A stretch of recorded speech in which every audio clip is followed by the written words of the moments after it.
Qui sont les habitants de Sainte-Hélène génétiquement parlant? Sainte-Hélène, c'est un rocher de 122 km² perdu au milieu de l'Atlantique Sud, à 2000 km de la côte africaine et qui appartient au Royaume-Uni. On la connaît pour Napoléon, qui y est mort en exil en 1821, ou pour Jonathan, une tortue géante née vers 1832 et toujours en vie, le plus vieil animal terrestre connu au monde. Mais l'île abrite aussi l'une des populations les plus génétiquement mélangées au monde, environ 4000 habitants qu'on appelle les Saints. Quand la Compagnie anglaise des Indes orientales a pris possession de l'île en 1659, elle était inhabitée. Personne n'y avait jamais vécu. Sa population est donc entièrement le produit de l'immigration. Et ces immigrants venaient de plusieurs régions. La base, ce sont des Britanniques, des soldats et des marins de la Compagnie des Indes orientales. Puis des esclaves y ont été amenés depuis Madagascar, l'Inde, la Malaisie et l'Afrique de l'Est. Des travailleurs chinois sont arrivés au XIXe siècle, et entre 1840 et 1867, environ 27 000 Africains libérés ont été débarqués sur l'île. La Royal Navy interceptait les navires négriers qui continuaient la traite clandestinement après son abolition en 1807 et déposait les captifs à Sainte-Hélène.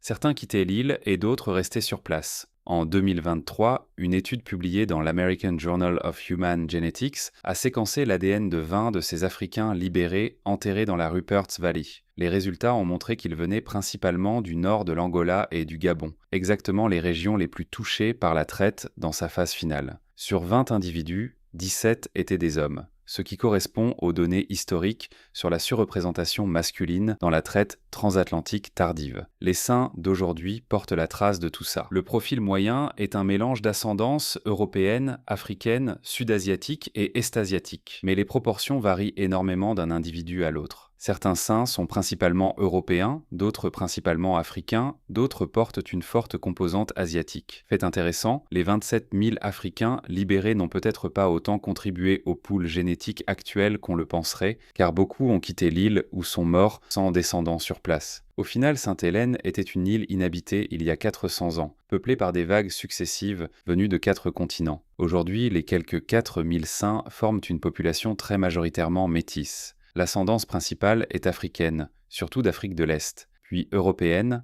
principalement britannique, et enfin asiatique, surtout chinoise et sud-asiatique. Peu d'endroits au monde concentrent autant d'origines différentes dans une population aussi petite. Abonne-toi si tu veux en savoir plus sur tes origines, je poste tous les jours des vidéos sur la génétique des peuples.